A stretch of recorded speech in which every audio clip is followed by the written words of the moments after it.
Zohran Mamdani saw a millionaire's son push a Muslim woman. What he did next shocked everyone. We have a dream of reaching 1,000 subscribers by the end of this month. Leave your like, subscribe to the channel, and become part of our dream too. On a bright autumn afternoon, New York City glittered a little more than usual. The sky was a clear, impossible blue, and Fifth Avenue pulsed with the restless luxury of tourists, executives, and shoppers carrying branded bags like trophies. Zohran Mamdani walked at an unhurried pace along the sidewalk, his scarf wrapped loosely around his neck, a stack of documents tucked under his arm. He had just left a meeting about housing rights and was giving himself a rare gift, 10 quiet minutes to observe the city he fought for. To him, New York wasn't defined by its tallest buildings, but by the small human moments unfolding in their shadows, a cab driver humming a prayer, a street vendor sharing extra food, a child tugging her mother's hand. These details grounded him more than any speech ever could. As he neared the entrance of an exclusive luxury store, he noticed a woman standing carefully to one side of the door, as if trying not to take up space. She wore a pale blue hijab and carried 2 modest shopping bags, her posture gentle but tired. A security guard glanced at her, then looked away, more interested in the suits and heels flowing in and out of the store. The woman adjusted her scarf, checked the time on her phone, and smiled briefly at a child in a stroller being pushed past. It was a tiny smile, the kind that said she had grown used to being invisible, but still chose kindness anyway. That quiet dignity made Zohran's gaze linger. There was something sacred in the way she held herself, like someone who had learned to bear the weight of other people's discomfort without bending. The crowd parted suddenly as a sleek black car pulled up to the curb. A chauffeur stepped out and opened the back door with practiced precision. From inside emerged a young man in his 20s, dressed in designer clothes that practically announced their price. His phone was in one hand, his impatience in the other. He didn't look at the sidewalk, or the people on it. The world, it seemed, was a background for his entrance. As he strode toward the store, he nearly collided with the woman in the blue hijab. She stepped back instinctively, murmuring, "Sorry," even though she had done nothing wrong. He glanced at her, irritation flashing across his face, as if her apology itself were an offense. Then it happened, quick, careless, and cruel. With a dismissive flick of his arm, he pushed her shoulder to move her out of his way. It wasn't a brutal shove, but it was full of something worse, contempt. Her bag slipped from her hands, spilling modest purchases onto the concrete, groceries, a small toy still in its plastic wrapping, a carton of milk that rolled toward the gutter. The young man didn't stop. "Watch where you stand," he muttered under his breath, already turning toward the revolving doors. The crowd reacted with the usual choreography of bystanders, a few widened eyes, a couple of sympathetic winces, but no one stepped forward. No one, except the man who had been watching everything from a few steps away, Assemblyman Zohran Mamdani, whose calm gaze had just turned into something far more resolute. For a second, no one moved. The noise of Manhattan seemed to fade, replaced by a hollow silence that rang louder than the traffic. The woman stood frozen, her groceries scattered, her face pale with shock. A carton of milk burst open beside the curb, its contents running down like a white river into the gutter. Her hands trembled as she tried to gather what had fallen, whispering, it's okay," to herself, a mantra of survival, not comfort. People stared, some murmured, but their feet stayed glued to the pavement. The young man, the millionaire's son, had already disappeared through the revolving doors, the world resuming its rhythm as if nothing had happened. But Zohran couldn't move on. His heart pounded with quiet anger, not the kind that burns, but the kind that demands action. He stepped forward. "Miss, please, let me help," he said, crouching beside her. She looked up, startled, her eyes red with humiliation rather than tears. "No, please, I'm fine," she murmured, clutching her bags. He didn't mean to, her voice cracked, betraying what her words tried to hide. Zohran gently picked up the small toy that had rolled into the street, a cheap plastic car, its red paint chipped. "Did you buy this for your child?" he asked softly. She hesitated, then nodded. "For my nephew. His birthday is tomorrow." Her smile trembled, a fragile attempt to restore dignity to a moment that had stolen it. Zohran handed her the toy, their eyes meeting for a brief instant that felt longer than the traffic light cycle. The store's glass doors opened again. The same young man reappeared, laughing with a friend, a bag in each hand. He didn't even glance at the woman he'd pushed, but when his eyes accidentally met Zohran's, something in the air shifted. Recognition flickered. He knew the face from somewhere, politics, the news, maybe a community event his father had sponsored. The confidence in his expression faltered for a fraction of a second. Zohran didn't speak, but the weight of his gaze said everything words could not. The silence between them was heavier than any confrontation. The young man turned quickly and vanished into his car, the door slamming shut like a coward's retreat. Around them, life resumed. A breeze picked up, carrying the faint call to prayer from a nearby mosque. Zohran looked at the woman again.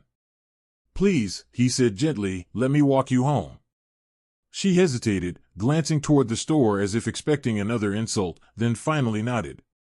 As they walked down the avenue, he felt the city's pulse returning, not its noise, but its conscience. He didn't know her name, her story, or what tomorrow would demand of him, but one thing was certain, this moment was not ending here. Something within him had shifted, a seed of resolve that would soon grow into a confrontation powerful enough to reach even the gilded halls of the Millionaire's empire. By the next morning, New York had already moved on, but the internet hadn't. Someone in the crowd the previous day had filmed the moment, the shove, the spilled groceries, the silent humiliation. The clip, barely 20 seconds long, spread like fire across social media. The caption read, "Rich man's son pushes Muslim woman, no one helps." Within hours, it had been shared hundreds of thousands of times. The comment sections were ablaze with outrage, disbelief, and the same haunting question, where is humanity? News anchors replayed it on repeat, and though the woman's face was blurred, the arrogance of the young man was unmistakable. Zohran Mamdani hadn't planned to become part of the story. But when reporters discovered he had been there, that he was the man who helped the woman afterward, the narrative shifted. "Assemblyman witnesses act of hate on Fifth Avenue," read one headline. He spent the morning fielding calls, some praising his compassion, others warning him not to get involved. His aide, nervous, whispered, "Sir, this could get political." Zohran smiled faintly. "It already is," he said. "Whenever dignity is violated, it's political." Still, he couldn't shake the image of that woman's trembling hands gathering milk from the sidewalk. He hadn't even asked her name. That omission felt wrong, almost like complicity. Across town, the mansion of Richard Coleman, a real estate mogul worth billions, was anything but quiet. His son, Ethan Coleman, sat in his father's study, pale and defiant. "It was an accident," he insisted. "They're exaggerating." Richard slammed his hand on the desk. "You pushed a woman in public, Ethan. And not just any woman, a Muslim woman. Do you realize how this looks?" Ethan's jaw clenched. "So I'm supposed to apologize to the whole internet now?" His father's voice hardened. "No. You'll apologize to her, privately, and we'll make a donation to some charity. We'll fix this." But what Richard didn't know was that Zohran Mamdani had already decided that silence would not fix anything. That evening, Zohran went on record during a local interview. "What I saw wasn't just disrespect," he said calmly. "It was the reflection of something deeper, how power makes some people forget humanity. We can't let that go unanswered." His words struck a nerve. Messages poured in, some supportive, others angry, accusing him of fueling division. Yet amid the noise, one message stood out. It was an email from an address with no name, only the subject line, "She doesn't want money, she just wants to be heard." Attached was a phone number and a name, Layla Rahim. The woman from Fifth Avenue had finally found her voice. And she wanted Zohran to hear her story. That night, the rain returned to New York, a quiet drizzle that softened the glow of streetlights and turned the city into a reflection of itself. Zohran sat in a modest cafe in Queens, the hum of conversation surrounding him like a heartbeat. Across the table sat Layla Rahim, the woman from the video. Up close, she looked even more fragile, not from weakness, but from exhaustion. Her eyes held the stillness of someone who had spent too long being silent. "I didn't want any of this," she said softly, fingers tracing the edge of her teacup. "I just wanted to buy something nice for my nephew's birthday. When he pushed me, I thought maybe it was my fault. Maybe I was in the way." Zohran shook his head immediately. "It was not your fault. No one has the right to make you feel small for existing." Layla gave a small, sad smile. "It's not the first time, Mr. Mamdani. Just the first time someone saw it." Her words hit harder than the video ever could. For her, humiliation was not a moment, it was a pattern. The kind that follows you into buses, workplaces, and stores. The kind society ignores until a camera records it. "People think what happened is about one rude man," she continued, "but it's not. It's about how easily we're taught to disappear." Her voice didn't shake, it carried quiet power. Zohran realized that this woman, humble, soft-spoken, invisible to most, had just said something truer than any speech he'd ever written. A few days later, he was summoned to the governor's office. "Zohran," the governor began carefully, "we understand your compassion, but this issue is getting complicated. The Coleman family has deep ties in this city. We can't afford to alienate them." The words were polite, but the meaning was clear: back off. Zohran leaned forward, his expression calm but resolute. "With all respect, Governor, I don't represent donors. I represent people like Layla." The silence that followed was thick with discomfort. "Be careful," the governor warned. "The Colemans have long memories." As Zohran left the room, he understood he had crossed another invisible line, and there would be no turning back. That evening, he returned to the same cafe where Layla had spoken her truth. She wasn't there, but the waitress handed him a small note. "Thank you for believing me. If they try to silence you, don't stop. You saw what others refused to see." He folded the note carefully and placed it in his wallet. Outside, thunder rumbled over Manhattan. The storm had arrived, not from the sky, but from the hearts of those who refused to look away. Standing beneath the rain, Zohran whispered to himself, "If truth isolates me, then I will stand alone." And as the city lights blurred around him, one thing became certain: the fight for dignity had just begun. Within a week, the story had evolved from a viral moment into a public battlefield. News outlets split into camps. Some called it an example of everyday prejudice, others insisted it was of media exaggeration. The Coleman family released a polished statement crafted by expensive lawyers. "Ethan Coleman deeply regrets any misunderstanding. He has personally reached out to the individual involved to apologize." But it was a lie. Layla Rahim had received no apology, only silence.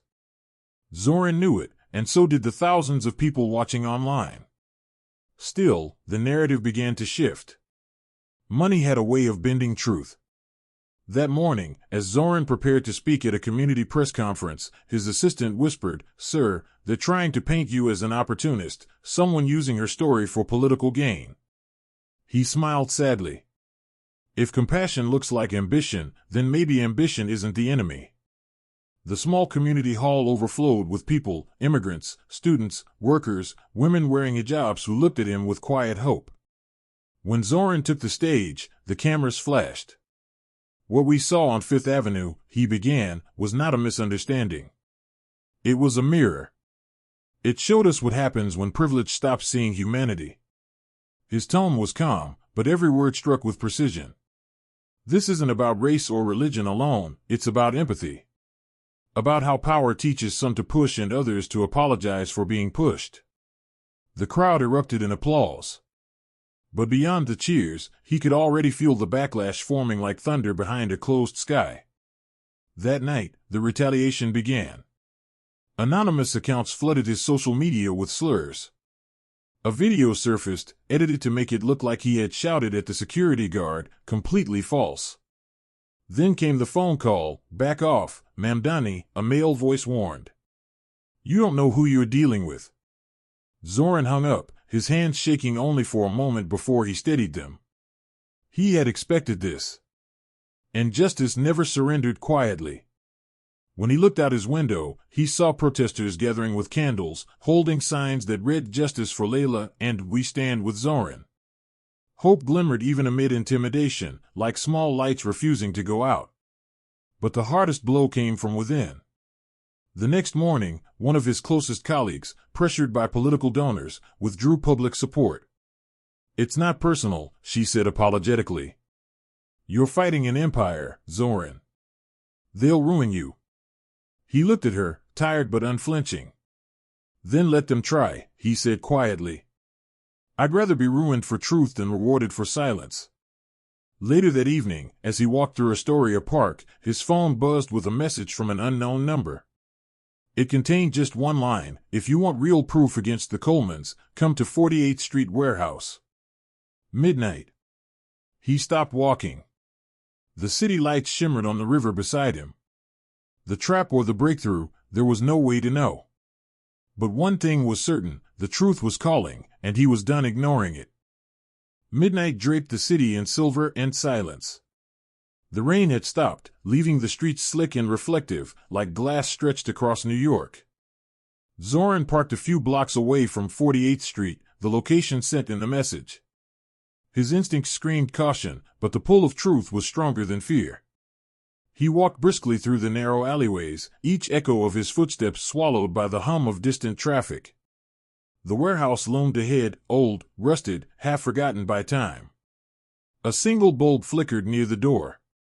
For a man in politics, secrecy was familiar, but this night felt different. It didn't smell like strategy, it smelled like danger. He pushed the door open. Inside, faint light cut through the darkness, revealing rows of storage boxes and the musty scent of old paper. A voice came from the shadows. "You came alone?" Zohran tensed, recognizing the accent, weary, familiar, uncertain. From behind a stack of crates stepped Lila, a freelance journalist who had covered his campaigns before. "You sent the message?" he asked. She nodded, eyes darting nervously. "I've been digging into the Colemans.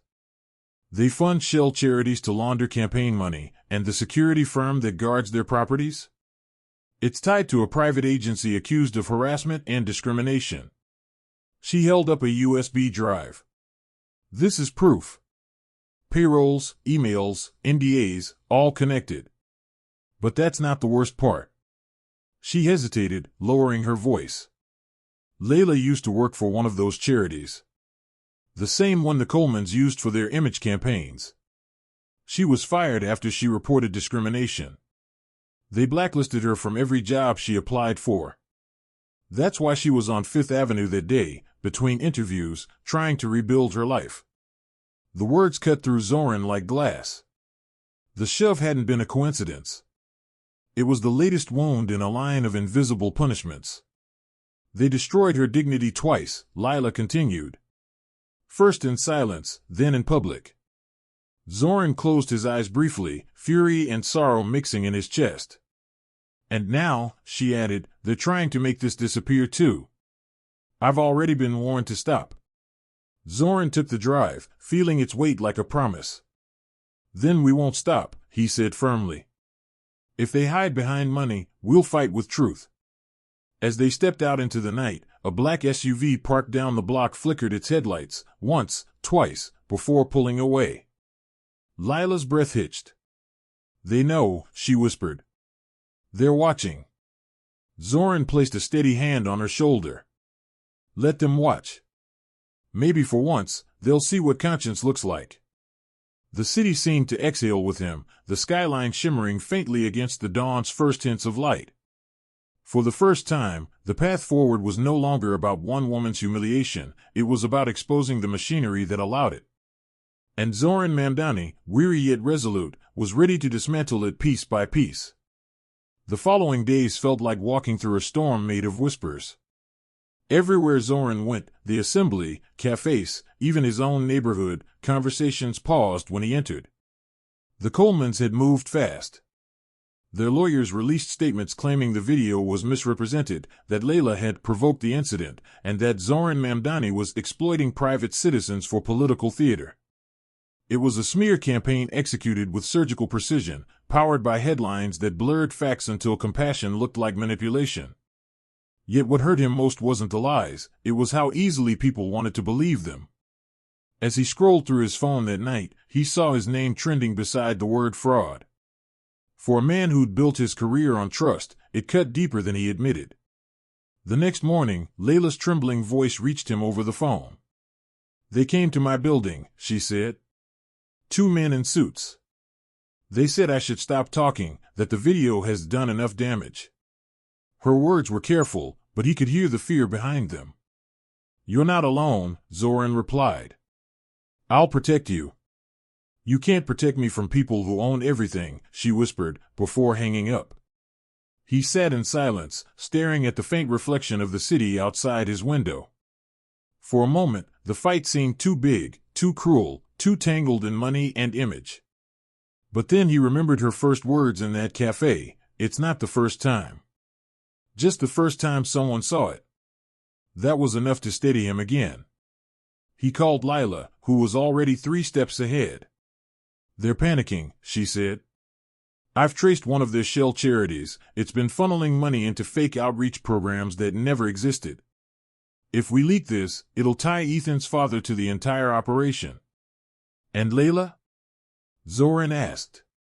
"We keep her safe," Layla answered. "But you need to know, going public will destroy whatever comfort you still have." Zohran exhaled slowly. "Comfort was never the goal," he said. "Justice is." That evening, they uploaded a portion of the data anonymously to independent journalists. Within hours, major outlets were demanding answers. The internet, once a battlefield of lies, was now crackling with truth. But power never concedes quietly. That night, Zohran's car alarm blared outside his home. When he stepped out, he found a note taped to his windshield, "You've made powerful enemies. Stop before it's too late." He stared at the words for a long moment, then tore the paper into pieces and let the wind carry them away. The city lights glimmered around him like watchful eyes, both menacing and divine. Somewhere inside him, fear transformed into fire. They had tried to shame him, silence him, and isolate him. But now, they had only done one thing, convinced him that this fight wasn't about politics anymore. It was about every person who had ever been pushed aside and told to stay quiet. By the end of that week, New York's skyline no longer felt like home. Headlines screamed betrayal, twisting everything Zohran had fought for. Assemblyman under investigation for data theft. Whistleblower or manipulator. The Colemans had unleashed their full machinery. Lawyers claimed he had illegally obtained private files. Anonymous sources accused him of staging the entire Fifth Avenue incident for political gain. Even members of the assembly who once applauded his courage now avoided his gaze in the corridors. Overnight, the man who had stood up for truth was painted as an opportunist with a hidden agenda. The weight of those lies pressed down like concrete on his chest. He didn't care about the politics anymore, but he cared deeply about what this meant for Layla. If they could destroy him, they could erase her completely. That night, Layla called again, her voice small, breaking. "They told my landlord I was a liability," she said.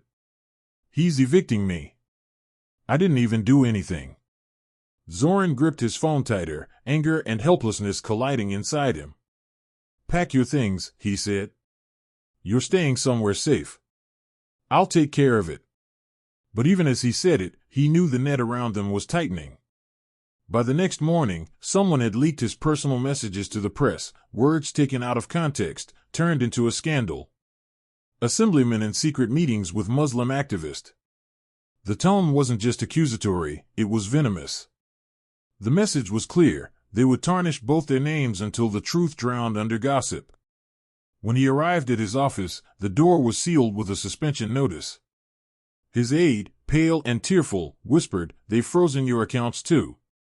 You're being investigated for breach of confidentiality."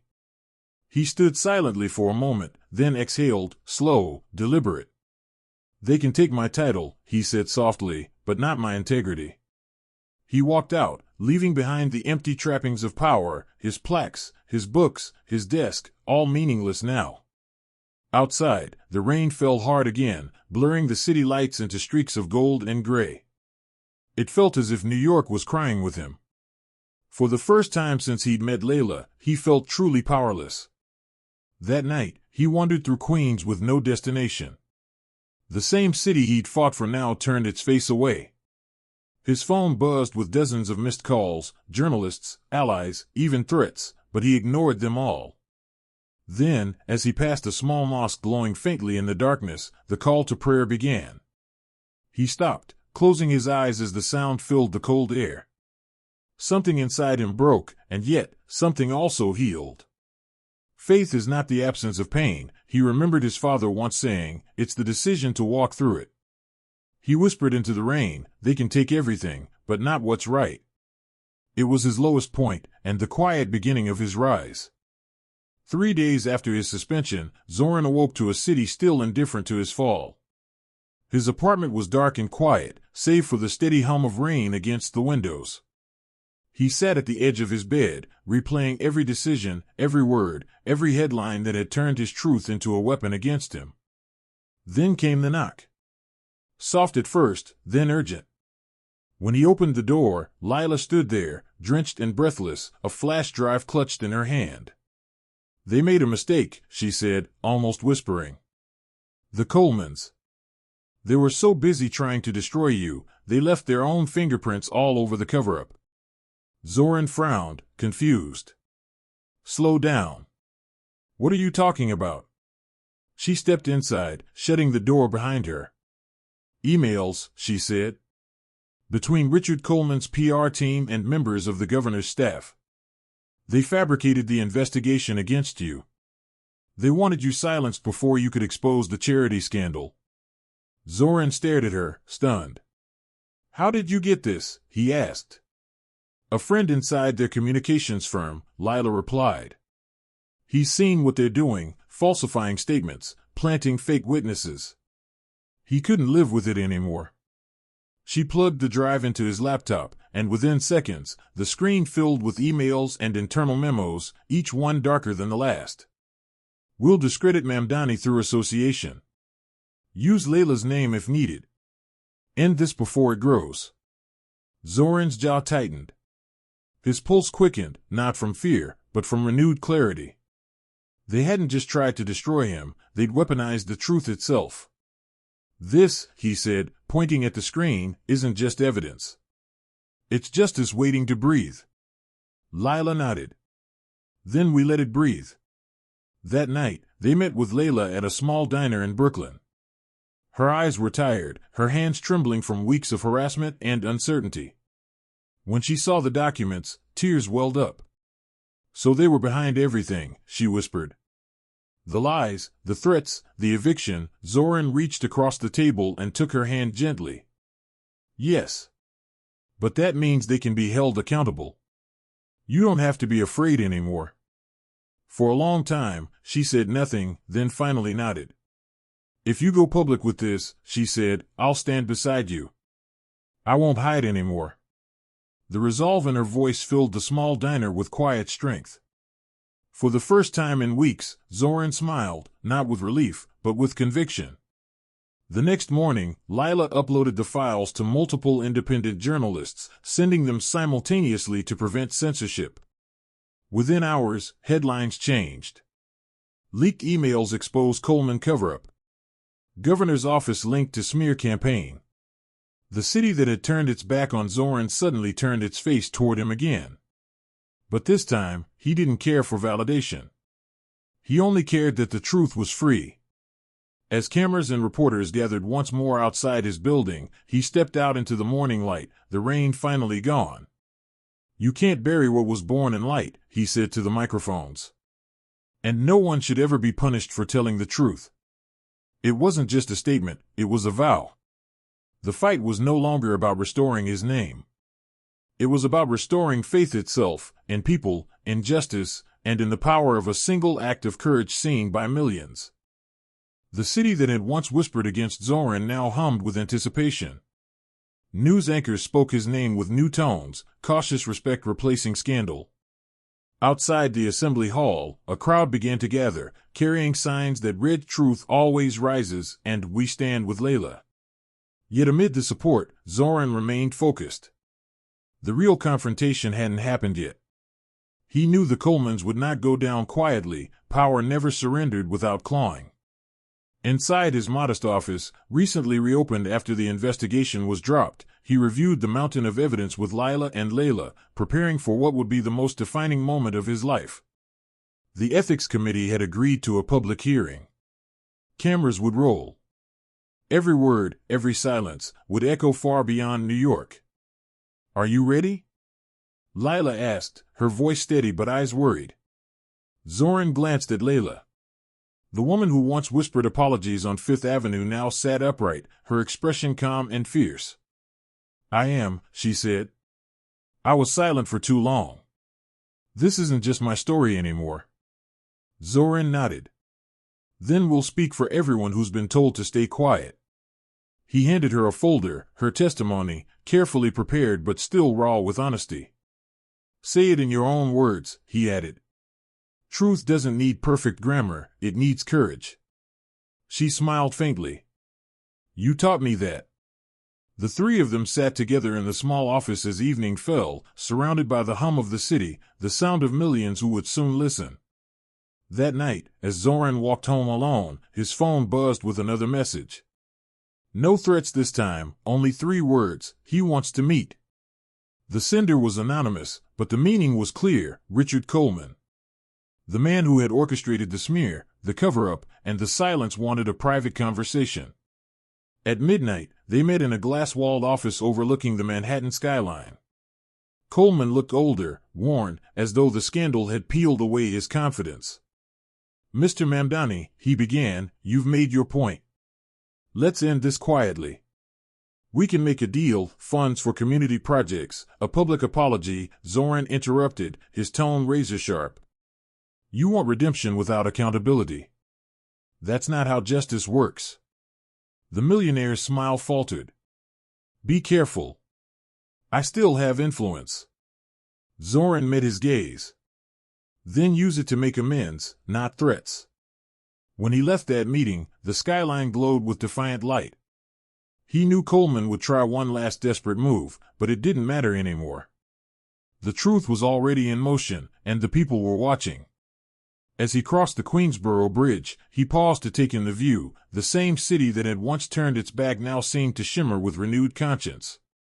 Tomorrow, in front of the world, the final reckoning would come. He whispered a quiet prayer into the night: "Let dignity win." Then, with calm determination, he walked back toward the light of his office. The time for fear had passed. The time for truth had arrived. The hearing room was overflowing.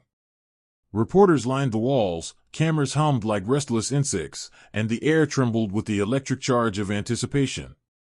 Outside, thousands had gathered, their chants echoing up the marble steps of City Hall: "Justice for Layla. No one is above humanity." The governor's flag fluttered in the wind as Zohran entered, his composure calm but resolute. He wore no arrogance, no mask, just conviction. Behind him walked Layla Rahim, her pale blue hijab gleaming softly under the fluorescent lights. It was the same hijab she had worn the day Ethan Coleman pushed her. But now, it symbolized strength, not shame. When she took her seat beside him, a hush fell over the room. Even those who had doubted her story felt something shift inside them. Richard Coleman sat across the table, flanked by lawyers and his son, Ethan. The father's face was tight with control, the son's eyes were hollow, the arrogance that once defined him now stripped bare. The chairman cleared his throat. "Assemblyman Mamdani, Miss Rahim, you may proceed." Zohran stood, his voice steady but filled with quiet fire. "This isn't just about an incident on a sidewalk," he began. "It's about the illusion that wealth can buy decency, that apology can replace accountability. When we allow power to push the powerless, literally or metaphorically, and call it a misunderstanding, we lose something sacred, our collective conscience." His words carried through the hall like a prayer turned into thunder. Then Layla rose. She looked directly at Ethan. Her voice, soft yet unflinching, filled the silence. When you pushed me, I thought the world would keep walking, she said. Because that's what it's always done. But this time, someone stopped. Someone saw me. And that changed everything, not because he's a politician, but because he remembered what humanity looks like. The audience went silent, even the cameras seemed to pause. Ethan's lips parted, trembling. He glanced at his father, then back at her. "I'm sorry," he whispered, the first honest words to leave his mouth since that day. Layla nodded gently. "I forgive you," she said. But forgiveness isn't freedom from responsibility. It's an invitation to change. The room erupted in applause, raw, emotional, cleansing. Then Lila stepped forward, submitting the evidence publicly, the documents, the emails, the money trails. The screen behind them flashed with undeniable proof. The crowd gasped, and for the first time, Richard Coleman's composure cracked. His lawyers whispered frantically, but it was too late. The truth was everywhere, broadcast live, immortalized in headlines, echoing through every corner of the city. When the chairman declared an immediate investigation into the Coleman's dealings, the crowd outside roared. Zohran exhaled deeply, turning to Layla. "It's over," he said softly. She smiled through tears. "No," she replied. "It's beginning."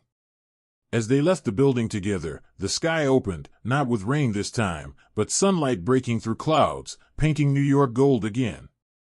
A week later, the storm that had shaken New York finally began to settle. The headlines no longer screamed scandal or outrage, they spoke of change. The Coleman empire, once untouchable, was under full investigation. Their charity programs were shut down, and the governor's office issued a public apology for its complicity. But amid the political fallout, what truly mattered was the shift that rippled quietly through the city, a newfound awareness that dignity could not be bought or silenced. In mosques, churches, and classrooms, people spoke of what had happened on Fifth Avenue not as a tragedy, but as a turning point. Ordinary citizens began to look at one another differently, a little more aware, a little more kind. And at the center of it all, quietly, stood Zohran Mamdani. He returned to his work not as a man vindicated, but as one transformed. The experience had burned away everything superficial, ambition, pride, fear, leaving behind only purpose. Each morning, he walked through the same streets, greeting the same vendors, passing the same cafes. But now, strangers stopped him to say thank you. A bus driver raised his fist in solidarity. A child pointed and whispered, "That's the man who helped the lady." Zohran would simply smile, shake his head, and reply, "She helped all of us." He refused interviews, turning down every network that wanted to make him the story. "I'm not the headline," he told Lila once. "Humanity is." She laughed softly. Then maybe that's the best headline of all. As for Layla Rahim, her life slowly began to heal. The city rallied around her, raising funds to help her rebuild what had been taken. She opened a small shop in Queens, modest but bright, where she sold handmade toys and crafts, often telling customers, "Each one carries a piece of peace." Sometimes, when she saw children laugh, she would smile to herself and whisper a quiet prayer of gratitude. One afternoon, Zohran visited her shop. They spoke for a long time, not about the past, but about the future, about fairness, faith, and how even pain can become a teacher. Before he left, Layla handed him a small wooden carving shaped like a heart. "A reminder," she said, "that even when pushed down, we rise." Months later, on a warm spring morning, Zohran returned to Fifth Avenue, to the very spot where it had all begun. The city moved as always, hurried, loud, alive. Yet in that chaos, he felt peace. He looked up at the endless sky and whispered, "We can't stop every act of cruelty, but we can refuse to be the ones who walk away." The breeze carried his words away, blending them with the heartbeat of New York. Somewhere in the distance, the faint sound of the adhan, the call to prayer, echoed between the buildings, reminding him that even in the city of noise, faith still found its way. He smiled, placed his hand over his chest, and walked on, not as a politician seeking power, but as a man who had rediscovered the power of compassion itself.